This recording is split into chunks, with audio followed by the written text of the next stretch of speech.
journey with me to 2 Corinthians chapter 4, verses 16 through 18. That's 2 Corinthians chapter 4, verses 16 through 18. Now hear these words of the Apostle Paul. This is the Message rendition. So we're not giving up. How could we? Even though on the outside it often looks like things are falling apart on us. On the inside, where God is making new life, not a day goes by without his unfolding grace. These hard times are small potatoes compared to the coming good times, the lavish celebration prepared for us. There's far more here than meets the eye.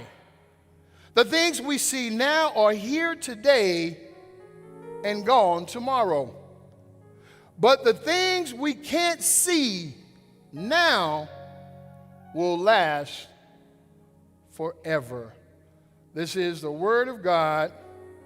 For us, the people of God, we respond by saying, thanks be to God. When you're up against a trouble, meet it squarely, face to face. Lift your chin, set your shoulders, plant your feet, and take a brace. When it's vain to try to dodge it, do the best that you can do. You may fail, but you may conquer. See it through. Black may be the clouds about you, and your future may seem grim. But don't let your nerve desert you. Keep yourself in fighting trim. If the worst is bound to happen, spite of all that you can do, running from it will not save you. See it through. Even hope may seem but futile, and with troubles you're beset.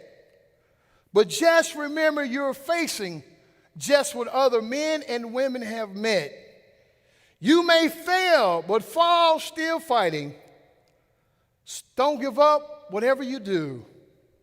Eyes front, head high to the finish. See it through. Those words are from Edgar A. Guest. So as a title on to today, I want to use Soul Talk, Fighting the Urge to Tap Out. Fighting the urge to tap out. My first experience understanding what it meant or what tap out meant was when I was 19 years old. I decided that I would take a few martial arts classes because what I was told that martial arts could help your hand-eye coordination when I was a student playing baseball at Morris College. Well, at that time, I was 19 years old. I had a washboard stomach, and I still have a washboard stomach, but I just got a lot of laundry on it. But anyway, I walked in to, I think it was called the dojo. And so I walked in as an arrogant 19-year-old college athlete, and I saw a 5'2" sensei walk up to me and said, take your position. Well, I kind of laughed because his voice was really high and he was really small and I was pretty big and I was in the best shape of my life. So my cockiness was like, you talking to me? And he says, yes, I'm talking to you. And so I did what he said. And now it was time he was going to teach us a few moves, a few grappling moves that he was going to teach us. And he said, is there anybody who thinks they want to come out and take me on? Of course, a 19-year-old college athlete myself, I was like, man, light work. So I came up and he said, what I want you to do is grab. As soon as he said grab, I didn't wait until he said me. I jumped on that joker and I grabbed him. When I came to myself, I remembered what he said in the instructions. If the pain gets so bad when you're in the midst of a match, he said, tap out. So I couldn't find the floor, so I just was tapping everywhere I could. I just wanted the pain to stop. So I learned on that day that sometimes pain gets so bad. Sometimes pain is just so terrible, it's so unbearable that we want to tap out. The double pandemic, the pandemic of COVID, will make you want to tap out. The pandemic of racism will want to make you tap out. The pandemic of having poor leadership in our country will make you want to tap out. No one, as Paul is telling us, is exempt from having the urge to tap out. I want you to hear these words of Dr. Martin Luther King as he explains to us some of the trials and tribulations that he was going through during the civil rights era.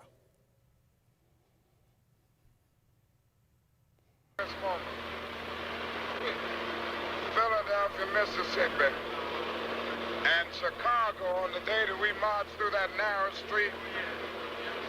And we marched by 4,000 or 5,000 people that day, but they were in trees. And they were throwing so many rocks and things that I saw the policemen duck at least. One time you remember it looked like you could see 4,000 policemen duck.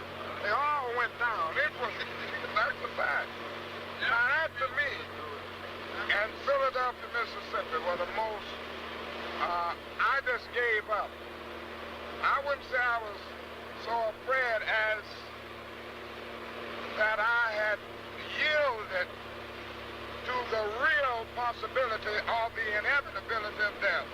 He was never getting enough sleep, never being able to eat regularly, torn by his obligations as a husband and a father to his kids and so forth. And constantly worrying about whether there's going to be enough money to meet payrolls of the Southern Christian Leadership Conference. You know the kind of stress he was under.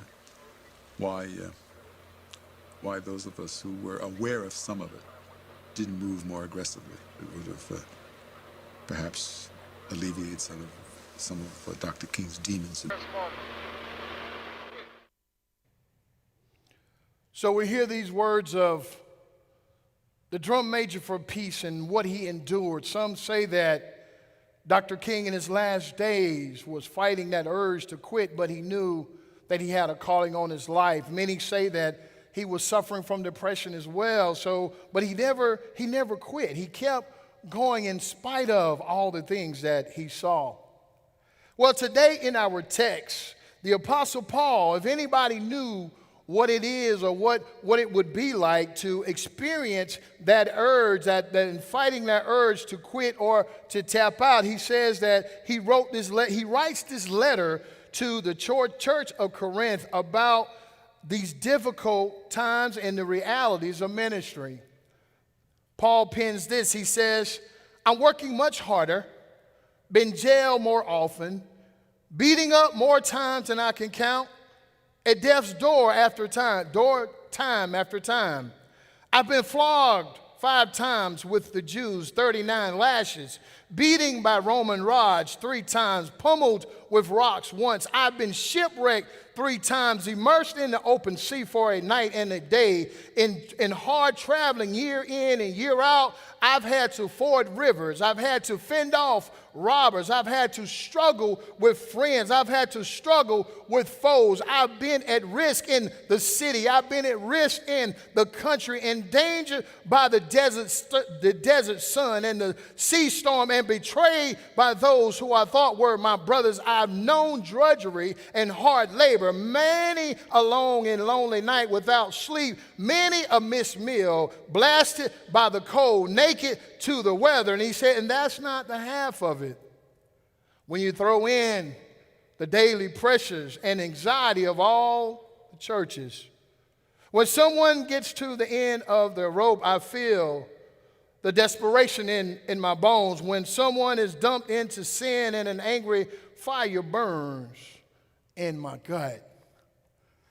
That's what Paul was saying that he had experienced. And I think that's what Paul is saying to us right now. He said, whatever we're seeing on the outside, God is doing something on the inside. God is still with us in the midst of what's going on, but he's also wanting us to make sure you acknowledge that things are tough.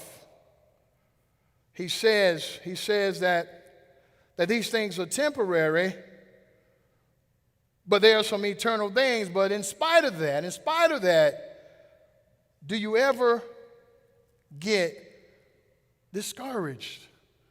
I can be very transparent with you. During this last 4 months, it's been times where I've been discouraged. But I remember when I was a chaplain and when I was in my pastoral theology class, and my theology professor, he would say, so when you go out, when you become a pastor, there are going to be some things that you will endure. There are going to be some times where you want to quit, but he says, I want you to remember this phrase, this acronym, and I'm wearing it today. He said, Wigiat. He said, ask this question, Wigiat, where is God in all this?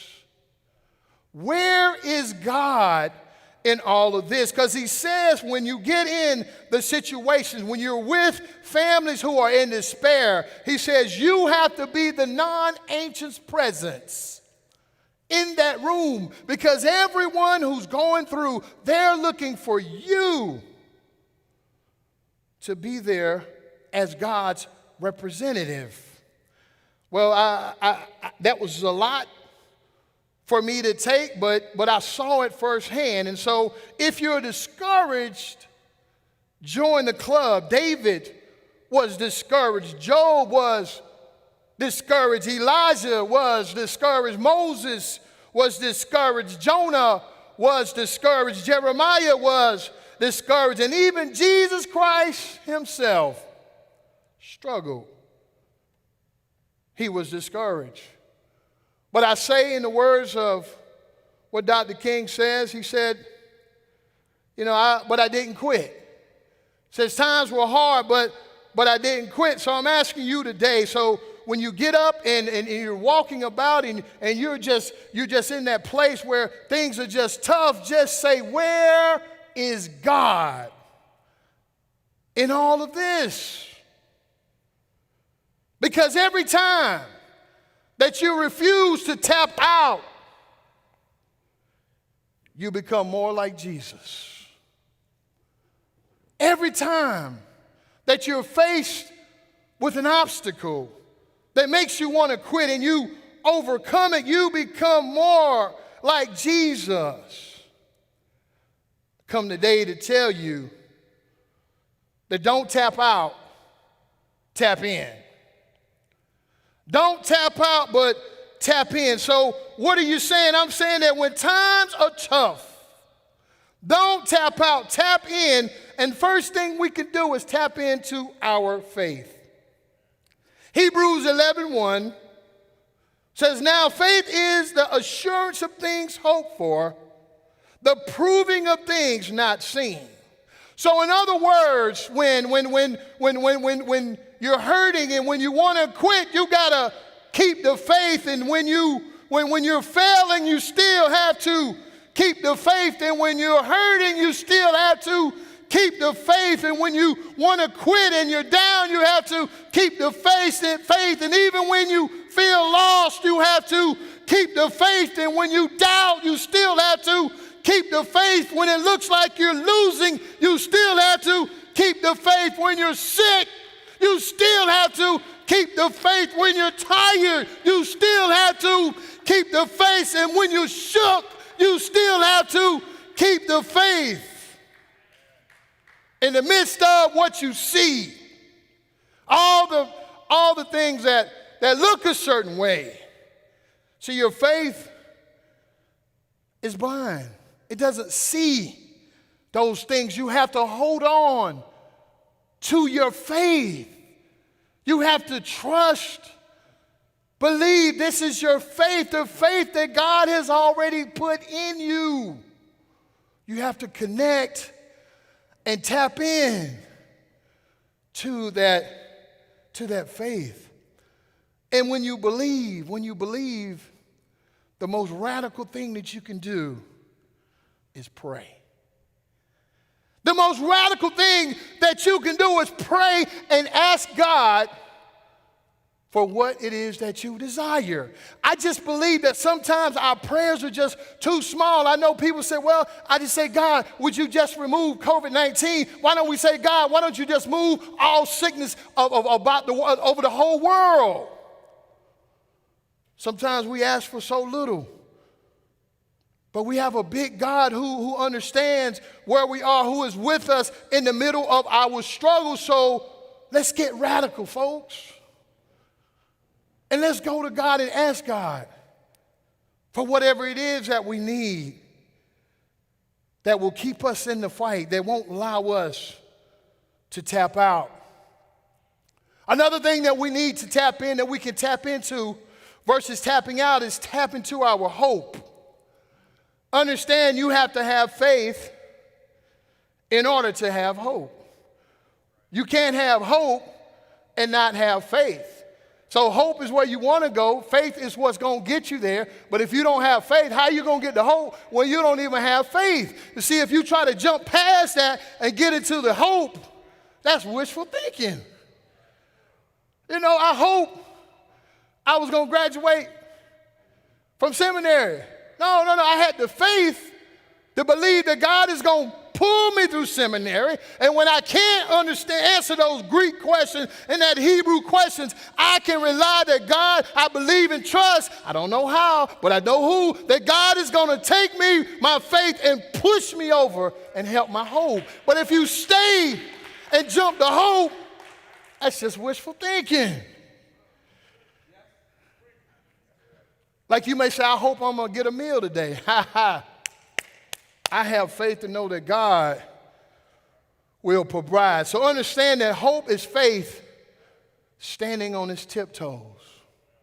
Hope is faith standing on its tiptoes. And when you stand on your tiptoes, you get a little closer to the one that created us. When you get on your tiptoes, so when you're ready to tap out versus tapping out, why don't you stand on your tiptoes and reach for the one who created us, the one who said he would never leave us nor forsake us. Instead of tapping out, tap into your hope.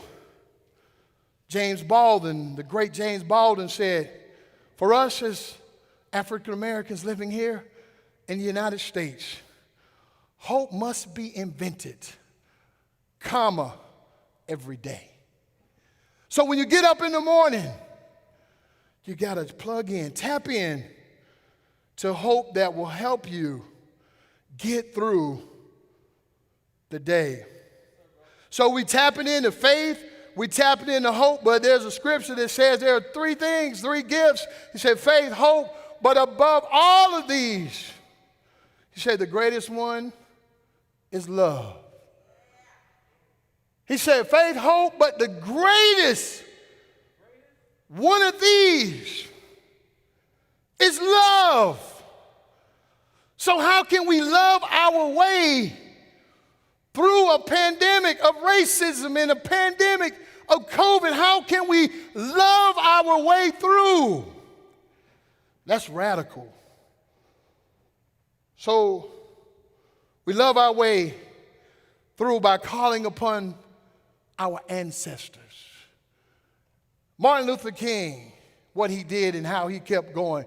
Harriet Tubman, how she kept going. Fannie Lou Hamer, how she kept going. Ida B. Wells, how they kept going. My great-great-grandmother Harriet, who was brought over here at 12 years old, the first African-American woman that owned land in Marlboro County that came over here as a slave. I tap into my ancestors, some of those who have gone on, my great-grandfather and others who I just call upon them to get me through so I won't tap out. And I can hear them saying in my ears, you got to keep going. I know it's tough, but you can't quit. You cannot tap out. You got to stay in the fight. You got to keep fighting no matter how hard it is, no matter how tough times are. It's a matter for us. For us, it's a matter of life and death. For us as a people, we have to continue to tap. We have to continue to tap in and not tap out. That love from our ancestors, also the love, the priesthood of believers, the members of Journey Church, the church universal. You have to tap into some of your members that are here, and sometimes you have to call and talk with them. Sometimes when you may be feeling like I can't go on, you need to tap into something that's going on in the church. If it's a Bible study or if it's VBS, somehow stay connected to your source. Tap into the priesthood of believers, but also you got to tap, or as the old church would say, call on the Lord. You have to cry out, Lord, help me. As Peter said when he was sinking, Lord, save me. But you have to call out on the one that can really do something about your situation.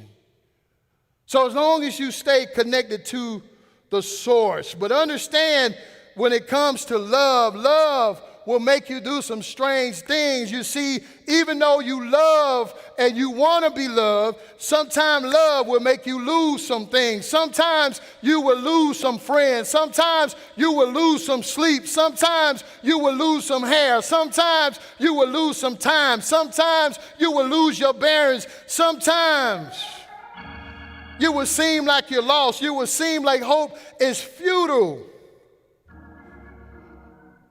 But you still have to tap in. You see, you have to trust. You have to trust. You have to trust. You have to have faith, hope, and love. You have to trust when things don't seem like it's going to work. You have to trust when it seems like tomorrow will never end. You have to trust when it seems like trouble would never end. You have to trust when your healing and your help seems so far away. You have to hang in there. Hang in there. You see, King said it best. I showed you all the video about King. Dr. King and what he was struggling with. He was battling depression. He was worried about whether or not his payroll, his people. He was worried about his family. He was worried about his life. He was worried about all the things. It had become overwhelming to him. And unfortunately, he could not get the mental help that he wanted, because they said, Dr. King, if we let them know that you're depressed, surely our movement will die. So he endured, and he struggled. But on that April 3rd, he was sitting in his room. He said, I don't think I'm going to go preach tonight, say nothing. I'm tired, I want to pretty much tap out. But you know what? Something came over him. And he decided that he would come and he would speak. And he talked about going to the mountaintop. He said, I've gone to the mountaintop and I've looked over and I've seen it, but what was more important, what he said was, it don't matter to me now. He said, all I want to do is God's will. And so what I came by to tell you on today's journey, we can't tap out. We got to do God's will. God's will means we have to have faith. We have to have hope. And we have to love our way through these pandemics. It doesn't matter to me now. Doesn't matter. Because I just want to do God's will.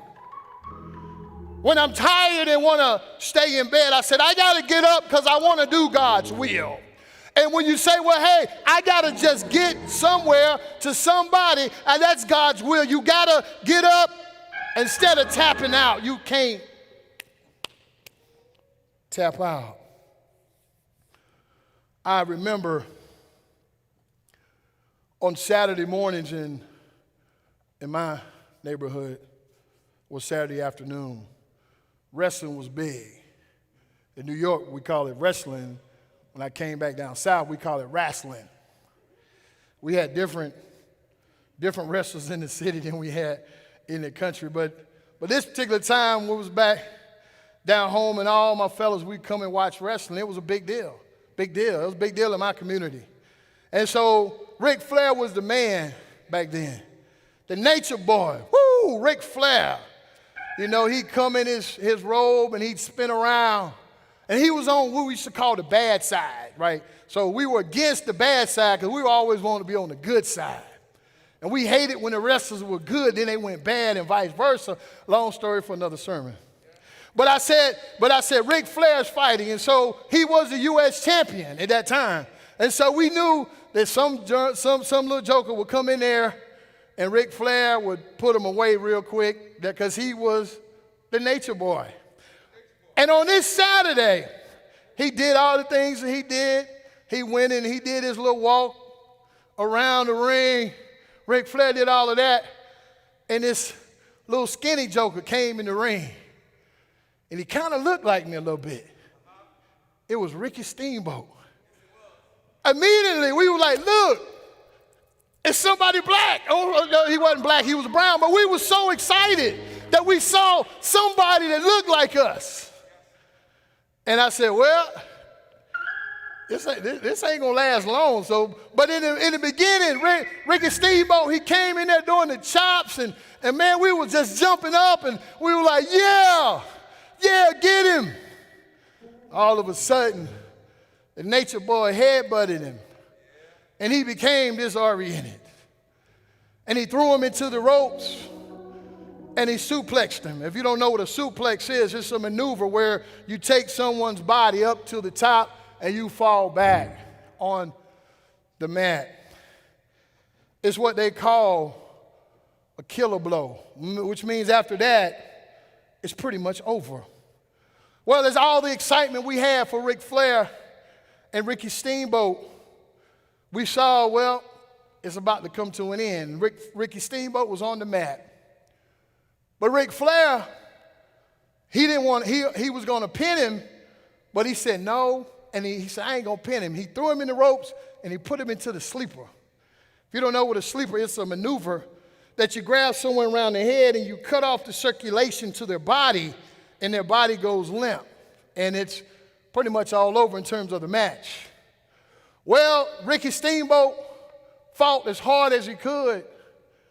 He was going around the ring. At first he was up, then he fell down to his knees. And all of a sudden he was just there limp. And so the referee slid in the ring. The referee slid in. And what the referee would do, you got 3 times. If your arm goes down 3 times, then the match is over. You pretty much tapped out. And so we were like, well, here it comes. So the referee grabbed Ricky Steamboat's arm, pulled it up, and it dropped back down. And so we were getting more. We was like, well, go ahead and get it over with, man. You know, let's get it over with. So he picks up the arm again, and it drops back down. I said, well, one more time, and, you know, we can go and watch Soul Train. That's what came on after wrestling. And so he picks up his arm, and it's dropping down. But it got almost to the mat. I don't know what happened to Ricky Steamboat that day, but he started to shaking. He started to trembling. And instead, something came over him, and he raised up his arm. And he said, he looked up at the referee, and he shook his head. He said, I'm not tapping out. And so he got up, and he won the match. What I'm telling you, family, friends, that don't tap out. I know it's discouraging at times. I know that times are hard. I know that it's hard to find some happiness, but maybe we need to focus on our joy. We need to connect with our community, our priesthood of believers. We need to talk with our ancestors, and we need to get in the room with the Lord. You see, with faith, hope, and love, we can overcome anything together. So, Ric Flair, he lost that fight. These are hard times, Paul says. But small potatoes compared to the good times that are coming, the lavish celebration that's prepared for us. So what I'm saying, Journey, we gotta finish this thing strong. No matter how long we're quarantined, we gotta finish this thing strong. No matter how hard it gets with us, and no matter how bleak it may seem, we cannot tap out. We have to tap into our friends. Call somebody and just let them know that I was just thinking about you. I've called people and just said, I'm thinking about you. And they were ready to tap out. And just that phone call made a difference. And I've had people to call me when I was ready to tap out. And that phone call made a difference. So I know these are hard.